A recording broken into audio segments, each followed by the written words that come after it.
Ursula Guin is a Northwest author best known for her science fiction novels, especially the Earth-Sea trilogy and The Left Hand of Darkness, although she also writes children's stories, short stories, and poetry, and is a regular contributor to such publications as The New Yorker and the newspaper Oregonian.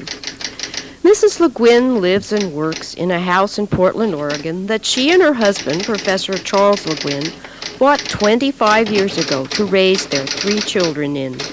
We met in her living room to talk about the creative process. Hello, Ursula. Thank you very much for having us here. If you were describing yourself to someone, what sort of a writer would you say you are? A book writer. A book writer. Well, all right, but what kind of stories do you tell? How do you describe them? Because there is some... I write so many different kinds of things. I was first published as a poet, and then as short stories, and then novels. And I still do all 3, and now I've done some script writing. So I just write anything that's there to be written. You like to write? I like to write. Yes. Well, you didn't spring like Athena out of the head of Zeus. How did you get to be yourself? Where did you come from? Berkeley. What was your family? What was your growing up?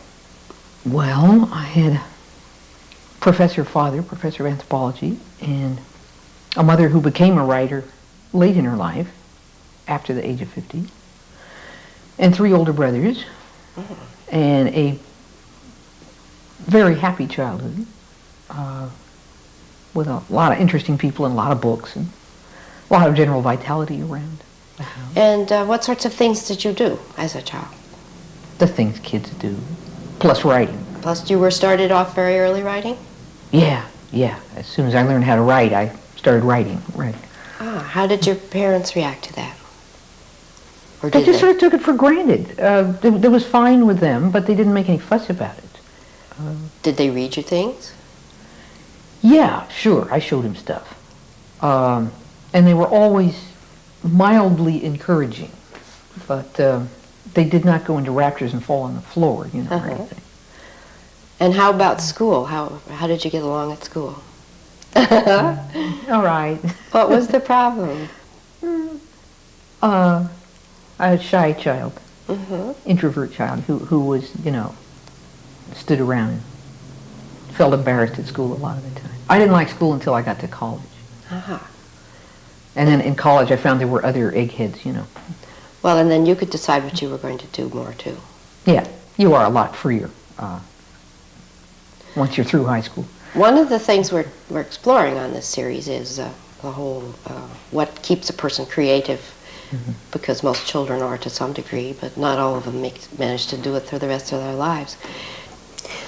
Supposing someone who has a child that they think has got some particular talent were to come to you and say to you, I think I have this child with talent. What can I do to help the child realize its abilities? I guess basically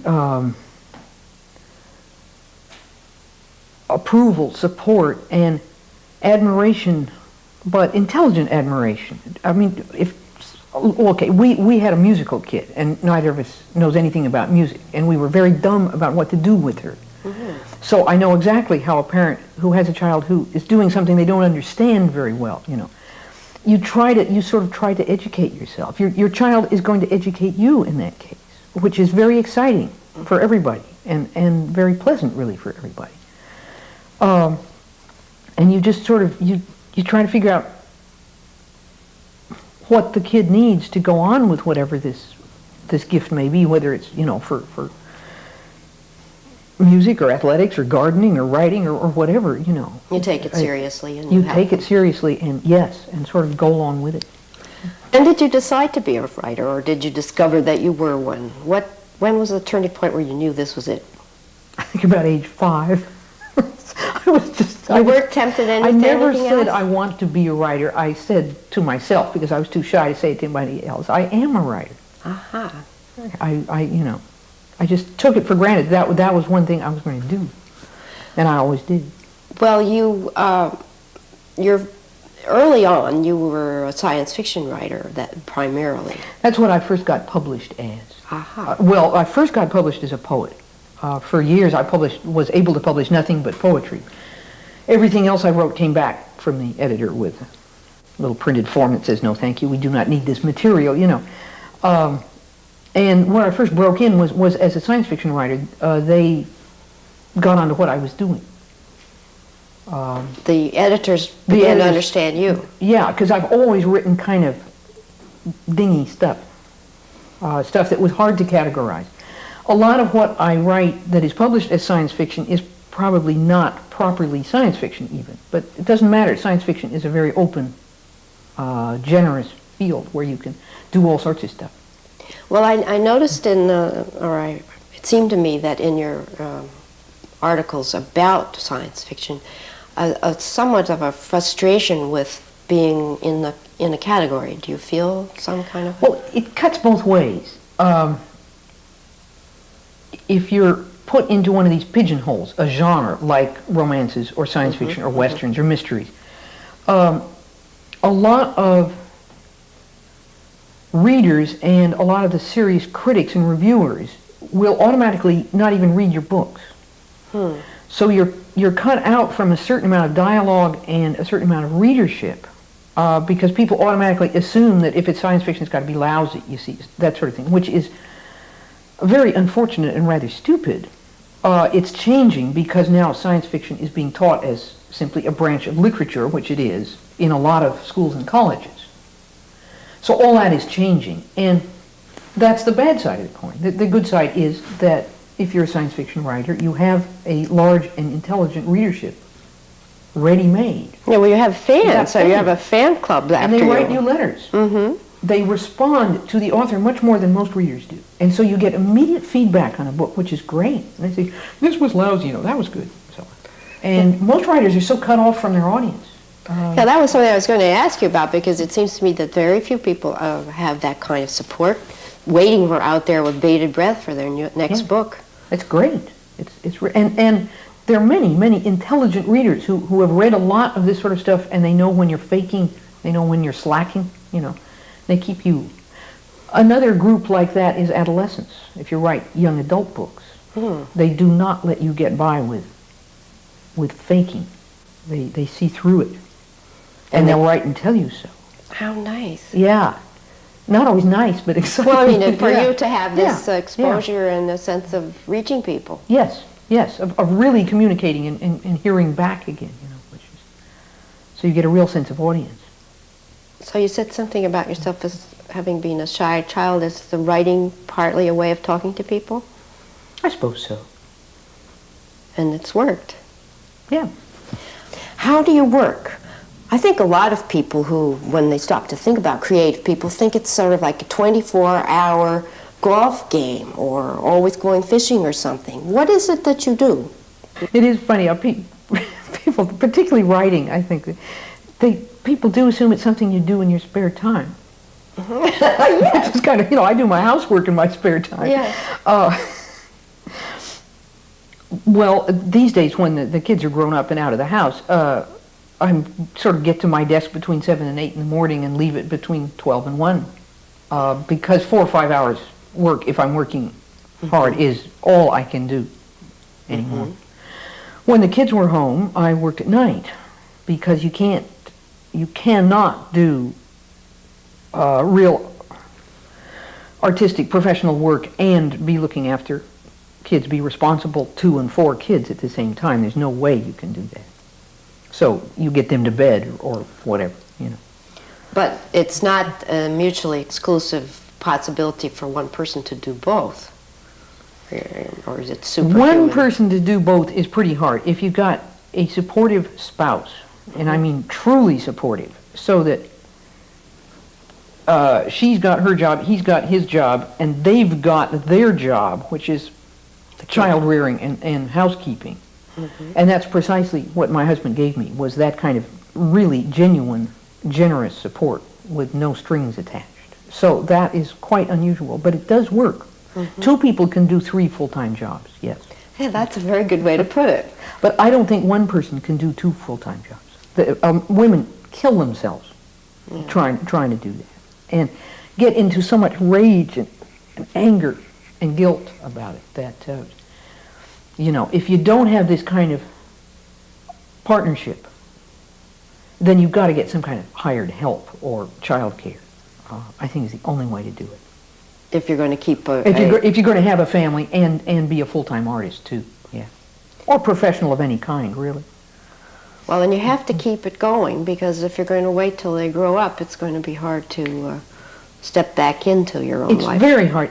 But there again, my mother apparently did not wait to be a writer and didn't sit around itching and fretting. Mm-hmm. But as soon as she got rid of all of us and we were all off raising our own families, she sort of settled down and started writing and published one book, and then her second book, Ishi, was, of course, a bestseller and is a permanent classic now. Mm-hmm. Well, she was, I guess she was getting on around 60 by the time she wrote Ishi. Mm-hmm. So she started in her 50s. That's very unusual, but it's not impossible. Had she been writing all along, too? No, she hadn't. I asked her once, I said, did you suppress all this while you were bringing us all up and so on? And she said, no, I just sort of had it in mind that someday I would start writing. But she seemed, as far as I can see, she felt no resentment or anything. In a way, I'm sorry about it. I wish she'd started sooner and let us look after ourselves, because she was so good. She would have had 20 more years of writing. But she did what she did, and she sure did it well. Well, and she got herself, what sounds like 5 children into the grown-up world, and that's an achievement. Indeed it is. So, well, we were talking about how you work, and one of the questions that interested me would be, and I'm sure our audience, how do you take your actual experience, can you give us an example, and turn it into a creative fiction piece? Have you got a story and then what you made it into? With me, experience goes in and it goes down so deep. It's kind of like making compost in the garden. Mm-hmm. You put in all your potato peelings and stuff, but by next spring, when you get the compost out of the heap, you don't know the potato peelings from the orange rinds, because everything has been transformed into nice brown dirt. This is the best. That's all I can think of. I don't know where my stuff comes from, and people always ask, where do you get your ideas, and so on. And I have absolutely no answer to that, because they come out of me. Obviously, they came into me at some point, but I don't recognize them. But you don't have a conscious moment in which you say to yourself, oh, this, and this happened to me, and if I fix that up a little, it'll work here. I don't do that. Many artists do. Many people do, yes. But I'll tell you, I think there's a slight sex difference here. I think men are more likely to do that than women. Because I think women are a little more cautious and careful about not hurting other people, not using other people for raw material. I just have a feeling that in much writing that I see, a lot of men novelists seem to sort of pride themselves on, telling about their love affairs and stuff like that, and telling about actual people, whereas I think there's a slight tendency, I may be wrong, but that women would rather let it go down and be transformed and come back up unrecognizable. Because they have a little more sense of responsibility, perhaps, toward these people, their family, and so on. In your books, you do have a lot of ideas. They're not just stories. Not that that's not wonderful. A story is wonderful, but they're about ideas. Story is basic. And one of the ideas is about being a woman and what does it entail, and we're kind of getting into that in this. Can you elaborate on that a little bit? What is the difference, and what does it? How do you handle it? Yes, we'll start from there. I don't know. It's changed so much. I wrote a book back in the '60s called Left-Handed Darkness, where I was first asking myself, okay, what is the difference between men and women? And the means I used to talk about it was to invent a race of people who are androgynous, fully androgynous.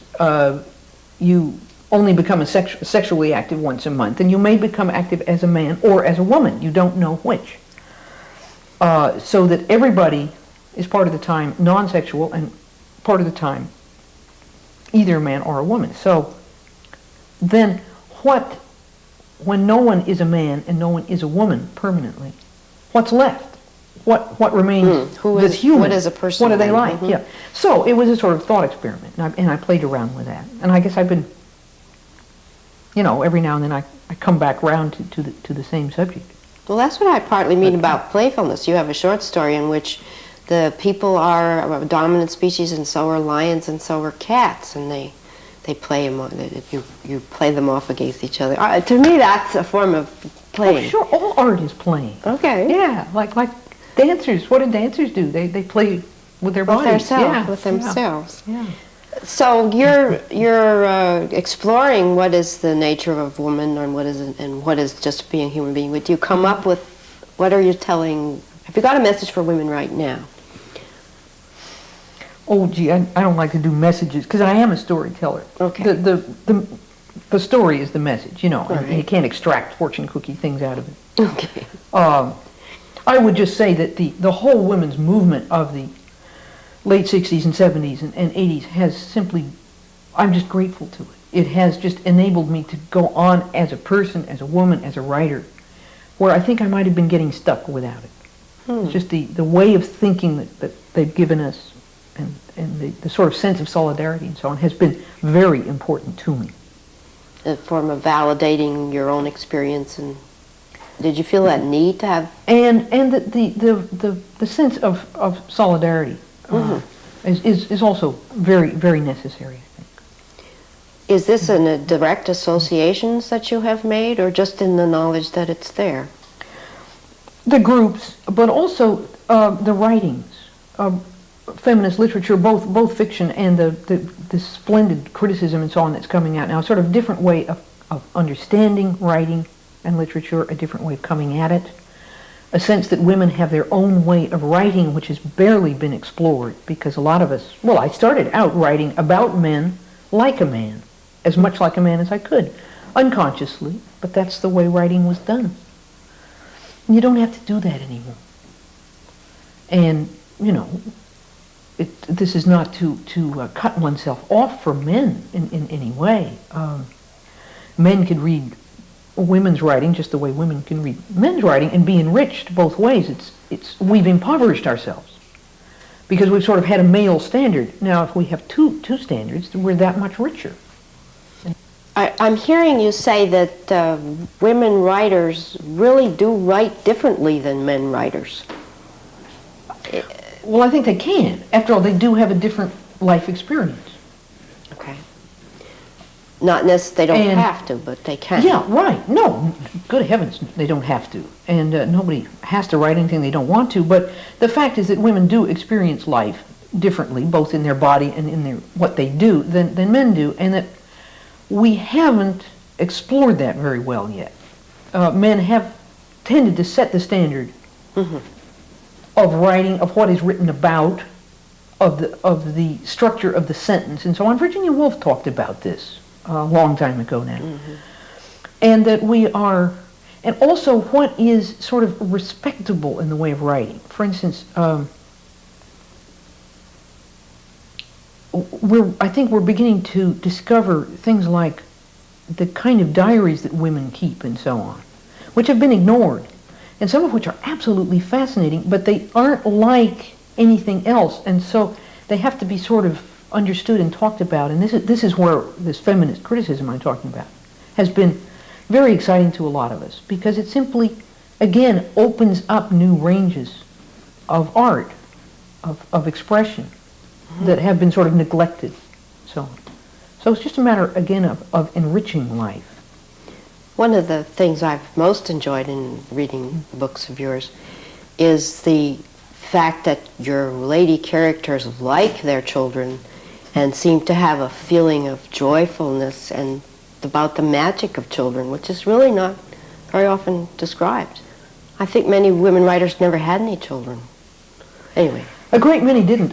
That's why Margaret Drabble's so interesting, the English novelist, who has 3 children, and all of whose books, I think practically every one of them, involves women with children and children with mothers and fathers and so on.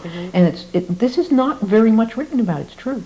Well, and very few people seem to think of that as a wonder, that the children themselves are interesting and fun. You know, Yes, it isn't that just they're human beings. Yes. pain and suffering and all, and Yeah. feeding them and all those Yeah, things. right. They're not just a burden or something. Yeah. Right. Yeah, I very much like that. But I have noticed, it seems to me that your more recent books are both getting more accessible and a little more haunted. How are you seeing, if you have a feeling about what's the future of mankind or something that's beginning to surface? Well, yeah, but I'm not sure I want to go into that. My most recent book is the one that's coming out next fall. And that is pretty different from anything else I've done, because what I did was not only sort of come back to earth, but come back to the place where I grew up in Northern California, a piece of land that I am enormously fond of and have gone back to all my life, and use that as my setting, and used it very closely and literally with, trying to sort of give you a real sense of place. But in it I have put a human group, a small people, a society who don't actually exist. They're invented. So I'm sort of crossing realism with science fiction, or whatever you want to call it, in a fantasy, whatever, in a sort of a strange way. It's a book that takes place after the world has blown itself up, sort of, or is it just in no time either? Well, I say that these are a group of people who might be going to have lived in this valley of Northern California. It's not a post-Holocaust book, because I think post-Holocaust books are profoundly immoral, because they all say, let's all go have a picnic after the bomb drops, and this is ridiculous. This is grotesque. There won't be any picnics after the bomb drops. So I don't know quite how to put that. Well, that's the answer. I'm then saying there are alternative ways to go. You see, I cannot commit myself to that. Most futures, people say science fiction is about the future. Most science fiction isn't about the future. It's simply a sort of alternative world. Yes. And it's not a serious prediction. There are some people in science fiction who say they are predicting what they think is going to happen, but most of us don't. We are simply saying, what if the world went this way? What if this happened, And you're not supposed to take it seriously as prediction. So I would claim that exemption for my book, too. On the other hand, it certainly is a statement about the way I wish things would go, in a sense. And it's a celebration of this piece of the earth that I love very much, and it's a kind of celebration of the kind of people I like, too. So it's a very happy book. Because it is, yes, that is, your short stories is what I was thinking of. But tell more about that, because it's like a Bible of these people. It's got their songs. Well, it's more like a collection of their literature. And it also, you see, it has a tape of music. It'll have a cassette tape right with the book. And we're going to play that at the end of the program. Oh, good. Okay. Well, Todd Barton of Ashland wrote their music, you see, and Peggy Chodos of Eugene drew pictures for them. So the whole thing is sort of this is sort of a celebration. It's got poetry in it. I put everything, if I could have had small dancers coming out of the covers, I would have done that, too. They do a lot of dancing. Yes. Well, there was a lot of dancing in a lot of your books. Did you ever dance?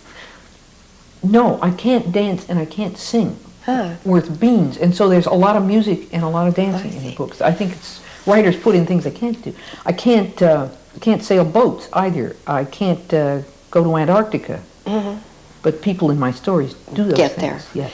Well, to get back to the book, it's about a woman and her life. Yeah, the main part of it is this sort of life story of a woman tells her own story and her adventures. And it's more than her interior adventures as well as her physical adventures. And we ought to say the name, because we will be getting this program out about at the time that people might be able to find it. The book is called Always Coming Home. Why is it called Always Coming Home? Well, for about 38 to 60 different reasons. which I won't go into Try all three. of them. But one of them is, of course, that for me it's a homecoming. I am literally in the book always coming home to where I grew up. The woman whose story is the main part of the book, she has to leave, and she comes home in various senses of the word. So there it is, the case. And, yes, and then of course the book is not called being at home or anything like that. It's called always coming home. There is a sense of unfinishedness also, I think, in the title. And that will be coming out when? September or October. They haven't decided, but so somewhere, say, end of September probably. Well, you have a sense of having developed in your point of view, your philosophy. Where is it you feel you're coming to now, yourself, as you write? Is it changing from something to something else? It's always changing, and that's the joy of it for me, is I never really have done the same thing twice. But I never know where I'm going next. I honestly don't. I love working in the media, in television and film and radio. All that I get great pleasure. I get tremendous pleasure out of collaborating with artists in other media like composers and dancers and so on. So I hope I can go on along those lines. But of course I always hope there will be another novel somewhere down the line. It has to cook a little while in that Oh compost yeah, heap. I spent 3 or 4 years on this last book, and I think there has to be a little layoff too. Well, we certainly enjoyed talking with you very much. I think that the time has flown, and people who are watching can see that the creative personality is kind of fun to be. I would think you might say that. Yeah, so long as the work's going well, sure. But do you have the feeling when it isn't that it will tomorrow? Oh no, oh no, Oh, when it no? goes- oh no, no, I'll never write again. You know, never talk to an artist when things aren't going well. Well, They some get people told know that that they- tomorrow it will get better. Well, gee, I wish I was one of them. You're doing fine the way you are. Thank you very much. Thank you, friend. It's been fun. Okay.